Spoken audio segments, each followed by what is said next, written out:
So that session we were going to do between 12 and 12:30, we'll just tackle on at 4 after the reverse panel, because we want to do this and then get Sarah and Mike from the Patriot News, and then start the reverse panel on time. So same thing, I'm going to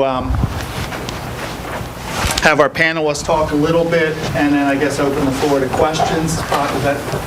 And please, again, we're probably hearing you. We're going to live stream this, probably hearing you without the mic, but let's make an effort, the extra 10, 15 seconds to pass this around and make sure your questions are heard. What do you want? No, you go first. Go ahead. Oh, no, okay. The food cart, my Italian mother would never forgive me if I didn't talk about the food. The food outside is there till I think 1:30. So if you're hungry and you want a little more, you want to, want to start for dessert up or something. The interview. I'll go last. Okay. Do you want to talk about the issues that the paper had as far as restrictions on the interview? And That's right. That's all.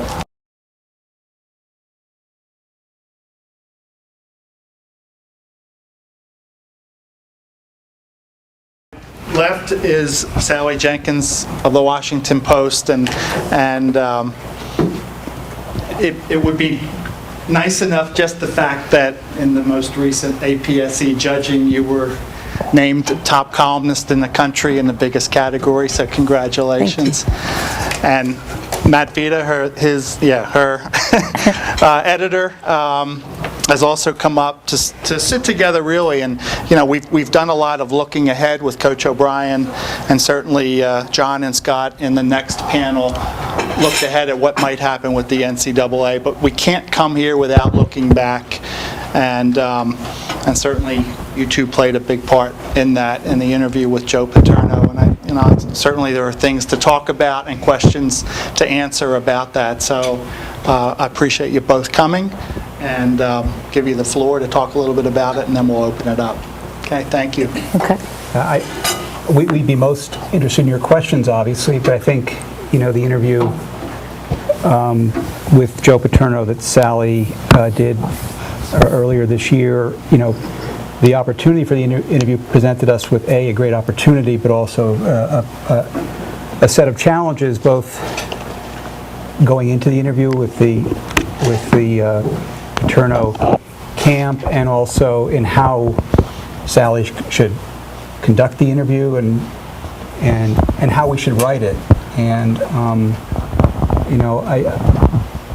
I'll let Sally speak to some of the first 2 points. I know when we talked about how we should write this, and is we made a conscious decision to, I think we said write it big, is to try to use this as an opportunity to take stock of what his thinking was at the moment, but also try to start writing a bit of the legacy, or put what had happened with him and his football program begin to put some perspective onto that. And that was, partially shaped by some of the conditions of the interviews, but also more, I think, just because, he was ailing, and it was clear that he was not well. So we had a lot of discussions going into the Sally sit-down, or two sit-downs with Coach Paterno, of what our expectations were coming out of it, although we actually had, we obviously had no idea until you did meet with him. I guess the big question everybody wants to know is, why did we get it? How did we get it, and why did we get it? It wasn't so much a how we got it. It fell in our laps.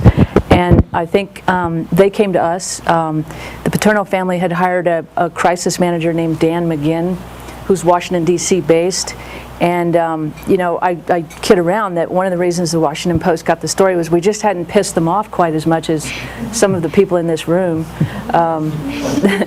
The New York Times had been up here and had been heavily invested in the story and had written some things, and obviously Sarah's done the best work of anybody on the story. They wanted a national outlet. They wanted They did not want to put him on. What Dan McGinn explained to me was they couldn't put him on television. Joe Paterno was too sick. He'd lost all of his hair. He wasn't entirely lucid at times. He could lose the thread of a conversation. And so, they played footsie with Barbara Walters for quite a long time, is my understanding, and they ended up feeling that they just couldn't go there. That's probably where they would have gone if Paterno had been in better health, is he just would have done a controlled feature segment with Barbara Walters. I think that was probably their first choice. We were the second choice. Once they decided they just really couldn't put him on camera. And so once it became a print interview, I think they reached out to me. Dan McGinn called me and said, "Are you interested in discussing this possibility?" And I said, "Yes, let me check with my editor." But let me make sure my editor would be able to live with, because he said there would be some conditions. And so I went back to Matt and said, "Should I pursue this?" And he said, "Absolutely." So then I met Dan McGinn for a drink, and he basically started outlining what some of the conditions would be. A lawyer would have to sit in on the interview. There would be, he would sit in himself. Some conditions like that, all of which we decided we could live with. They weren't really onerous. The big fear wasn't so much that they were going to sit in on the interview. I was okay with that, and I think Matt and our other editors were okay with that. The big fear was that they would try to manage the interview once it started, that they would intrude, try to coach him in his answers, and so on and so forth. So, once we decided that we could go ahead with it, I knew he was ill because we got on a conference call with Scott Paterno, who said we really need to schedule this sooner rather than later, like within the next 2 weeks. I hadn't seen Joe Paterno in 20 years, so I really didn't know what to expect as far as his appearance or his health and all that stuff. But that was a tip-off that the cancer was progressing. So then we got up here, and a photographer came. We had to negotiate whether a photographer could. Everything was a negotiation. We had to negotiate multimedia. Could we take sound bites from the interview? Could we take pictures? They said no video, absolutely no video. And so, everything was this kind of, I kept thinking they were going to pull the plug any second. And in fact, on the day of the interview, I had lunch with Dan McGinn here in this hotel before we went over to the Paterno home, and he said, he had called that morning and said, "Meet me for lunch, but Joe's very sick, and I'm not even sure he's going to be able to do this. We're waiting for word from the Paterno home whether he's up for this." And I was like, great. And before I'd left Washington, I told him I had two fears. One was that he was going to be too sick to do it, that something would happen to his health. And two was that once we got the interview, that he'd either be so coached it would be unusable, or he just wouldn't say anything. And he came perilously close to fulfilling the third fear. But at any rate, so finally I met Dan McGinn here at this hotel, and he said, "Look, he's very ill. He's wearing a wig. They've put makeup on him. He doesn't look good. I don't want you to be shocked. And I don't know how long the interview is going to last, because the family doesn't want to wear him out." But once we got to the house, we got to the doorstep, and actually John McDonald, veteran photographer for the Post, he turned to me, actually, we're sitting there on the doorstep, and he turned to me and he said, "This is the first time in 30 years I've had butterflies on a story." And I said, "Me too." We had a lot of apprehension walking into the house. And so we go into the house, and he was in a wheelchair, and he looked better. I was actually glad that McGinn had warned me about his appearance, because he actually ended up looking better than I expected him to, although it was clear that he was ill. The whole deal then became, how do you ask the critical questions in the man's home with his wife sitting to his left and his son sitting to his right? And how do you observe, and knowing how ill he is, that he's critically ill, how do you observe, how do you ask all the questions that you need to ask, and yet observe the rules of basic human decency and courtesy? It was a huge factor. I mean, obviously they knew what they were doing, having it at that kitchen table in his home, surrounded by his family. I mean, that will inhibit you. And I was just telling Malcolm Moran, when I had lunch with McGinn and he told me how ill Paterno was and not to be shocked by his appearance, the conspiracy theorist in me said, well, they're softening me up. They're trying to make it worse than it is, so I'll go a little easier in the questioning. I, at this point, obviously don't think that's true anymore, but I certainly did feel that that was a possibility on that day. So, you know, there were all kinds of constrictions to the interview, basically. And also going in, we knew it wasn't going to last any more than about 30 minutes. They said we're going to have to break it into 2 sessions because he's too weak. What they did do was invite me and John back for dinner that night off the record. They said, we'd like you to come eat with the family, but no notes, no tape recorders, no nothing. And we went ahead and accepted that invitation. And it may have been another way of softening us up, but I thought it was worth it. And in fact, it ended up providing the opening scene in the piece. And again, as Matt says, before I ever left Washington, we talked about, I mean, we knew we weren't going to come in here and beat Sarah Ganim on a cop story. That wasn't going to happen. You know, like, it just wasn't, pursuing the police end of the story or the legal end of the story, we couldn't get in that game. You know, we just didn't have the contacts or the sources. The work being done here was too good. You know, so that was you know, it wasn't like come up here and dig up some revelation, some breaking news story, you know. But there are 2 ways of you know, news takes 2 forms. One is breaking news, and then you can reveal news. And so that's what I think we hoped we could do. And the last thing that Marcus Broccoli, our editor-in-chief, said to me, as Matt says, before I left the office, he said, look, don't be afraid to go broad. Treat it like a magazine story, you know. Act as though we're going to print this in the Sunday magazine, and just approach it that way, you know, which I think was incredibly smart advice, because every time I had a question about, you know, when I made up my list of questions to ask Joe Paterno and his family, and you know, that just helped. I felt like it helped steer us in the right direction at pretty much every point. You know, if the story succeeded, it was because of that advice. You know, once the interview began, again, the trick was, I'm going to digress for just a second. Years and years ago, there was a great writer for the Washington Post style section named Stephanie Mansfield, who she wrote a lot of very famous profiles for back when the style section was just the greatest thing ever. Stephanie was one of the real stud writers in the section, and she wrote profiles of politicians and Hollywood actors and stuff like that. And I remember her telling me one time when I was a very young journalist, she said, there's always the fuck you question in any interview. And she says, and the trick is, you know, at what point do you ask the fuck you question? And the fuck you question is the question at which they're either going to answer the question or they're going to say, fuck you, the interview's over, you know. So basically, how do you ask Joe Paterno some of these questions without Sue Paterno saying, get out of my house? Or Scott Paterno saying that, or Joe Paterno saying, I can't talk about this anymore. And so usually, you know, like experience tells you, you put that question, you get enough done, and then you ask those questions because you know it really could be the end. Well, that's not so easy when a guy's very ill and you don't know how long the interview's going to last. So now all of a sudden you have to front load those questions that you might massage into an interview more. You know, you might take your time and you know, soften him up a little bit before you get to those questions. And so all of the normal rules of interviewing got a little just everything was just more tense. Everything was, we were pressed for time, pressed for lucidity, pressed for, there was a million tensions going on. Fortunately, you know, Paterno himself, I was just telling Malcolm this in the back of the room, you know, he had such a good sense of humor that, like, he ended up breaking the tension, you know, not me. Like, he started cracking wise in a couple of instances, and everything just sort of relaxed, and it became what you want any interview to become, which is a conversation.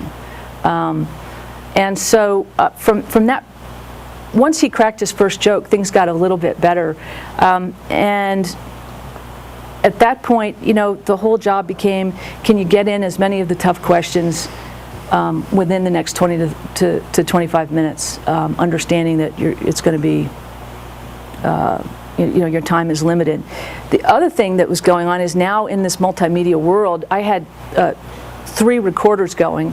One was a backup system. The other one was a digital recorder with a good enough sound system. We had to figure out, how do you record him in such a way that it can be, the quality will be decent enough to use on the internet?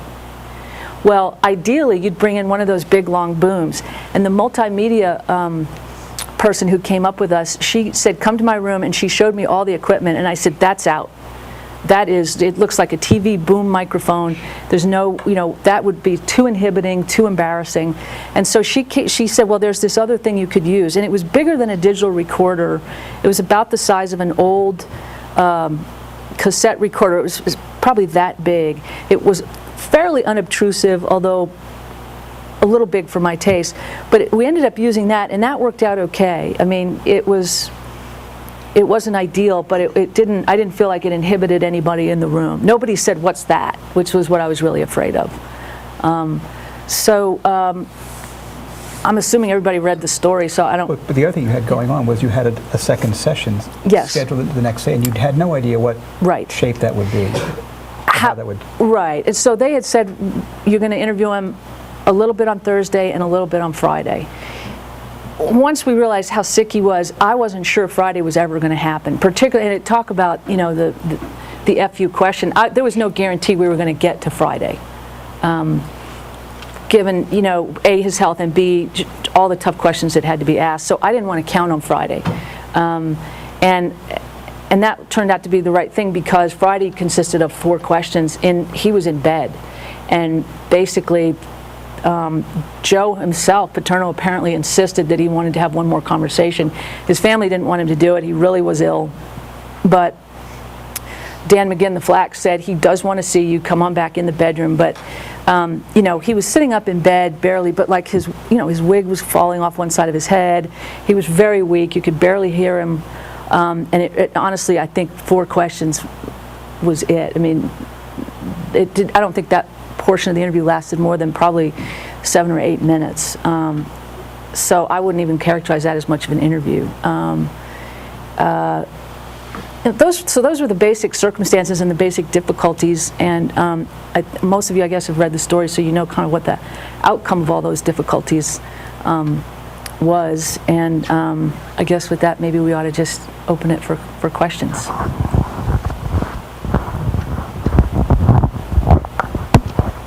Well, as long as you've been in the business and as successful as you've been in the business, do you still feel sort of the weight of the responsibility of being the one to get that interview and tell that story about somebody who is so legendary? You know, it would be like the last story.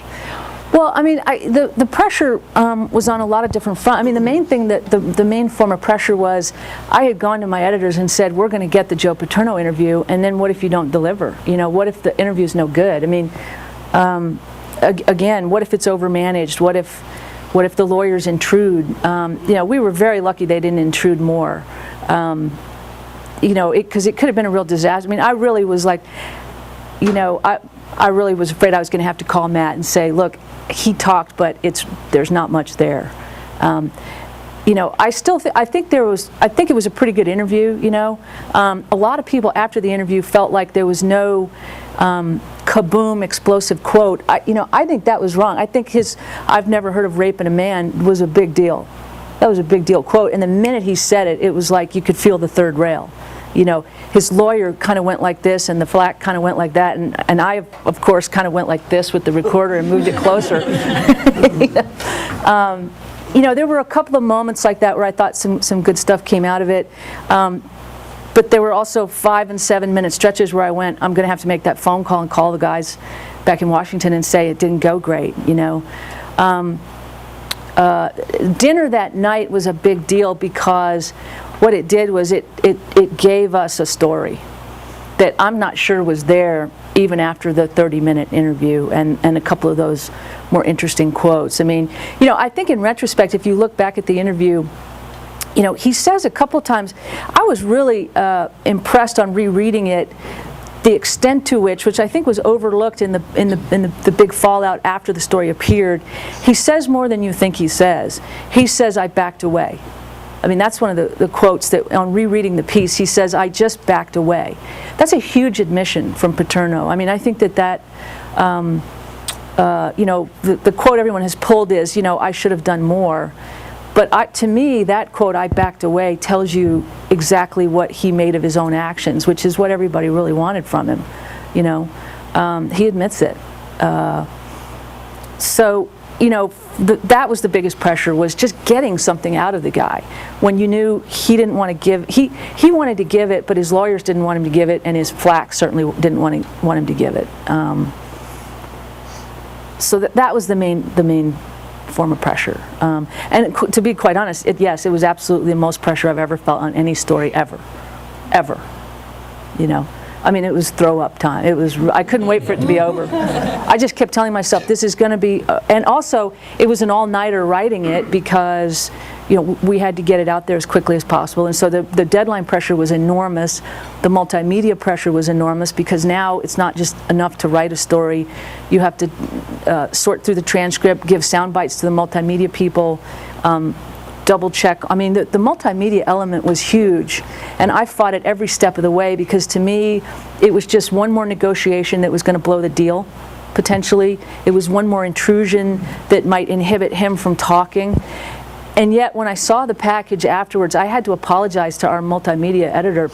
I had to say, it's terrific, and it totally enhances the story, and I've really learned a lot about, my snobbish print, old world, brick and mortar, lousy attitude about internet journalism. I'll just add that we did set the deadline was immediate. It was the next day, and Sally turned in just a masterful, whatever, 130-inch piece. It was long.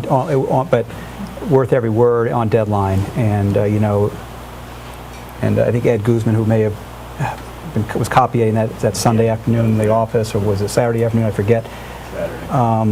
It was just masterful. And it's my editor talking. It's my editor talking. And I'll sing Sally praises anytime you ask me, but it was a beautiful job of, putting all that together and then writing it, pulling it off on deadline. But again, the only thing that made it any easier was the direction from the office saying, don't be afraid to go broad. Because I think it was, in retrospect, the only thing that made that story any easier to write was the idea that you don't have to be wedded to what's the late, like at the time we're doing the interviews, the trustees are getting hammered. Erickson's doing his tour of the state, and the breaking news stories were like waves breaking over your head. I mean, there was another news story for 3 or 4 straight days on this president's tour where he's getting trashed by trustees, and Franco Harris is trying to organize insurrections, and all of that stuff. And Scott Paterno was always running out to take cell phone calls, probably from you, So, there was this moment-to-moment confusion over, am I supposed to be tracking the news in this thing? And the answer always was, when the answer was always no, just go broad, just magazine-ize this thing, that was a big help. But it was a cat and yarn experience for several hours in terms of trying to sort out the story and frame it and build it. Can you talk a little more about the dinner? You said when you had the quote, you knew you had the money quote, but what was it at dinner where you said, oh, I got the story? Just the general, the realization that he couldn't eat, that he was sipping on a Pepsi, and at one point he says this, a few years ago, this would have been bourbon. He cracked a couple jokes, and he said a couple things that actually, I had the opportunity to stop the dinner periodically and say, can I use that? I would just ask point blank, because there was no point in accepting the dinner invitation and not getting anything out of it potentially. And that was Sue actually told the story of the phone call coming in. To me, the other really good thing in the story, other than a couple of Paterno's quotes, the money paragraph was the paragraph in which the Paternos describe how he got fired, the phone call, which nobody had up to that point. The fact that they'd gotten this slip of paper, someone knocks on the door and they get a slip of paper, call this number, and they call it, and you're fired. That no one had heard that one before. So I knew that by itself was a pretty good, strong news story. So that came out of the dinner. Sue told the story, and I said,